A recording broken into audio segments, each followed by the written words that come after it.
So, All right, guys. Now we're gonna go into the next technique for lesson plan number 2, guys. So lesson plan number 2 now is talking about the cross choke, guys. We have 2 variations. This is the variation where your teammate is not obstructing you or blocking you, right? So first things first, guys. All we're gonna do right now is just do an easy entry, right? I'm gonna open his knee up like this. I'm gonna start to slide my hand in. My goal is to get my wrist bone on the side of his neck.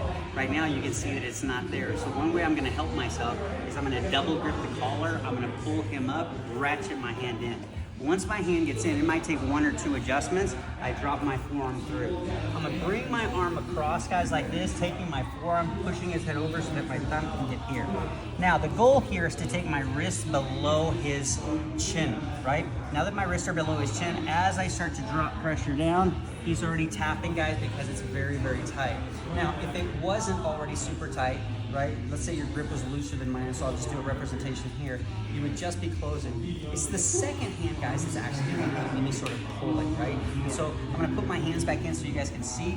This time I'm going to do a much looser grip. So my grip is here now. It's still in the same place, but it's a looser grip. So now what's going to happen is you're going to see me put my head on the ground, but my first hand is gonna be the one that's gonna be doing the work. It's not my second hand, right? So as I go down, I'm gonna be here. I'm gonna start to flare my wrist to the inside as my knees go wide, and that's where I get it.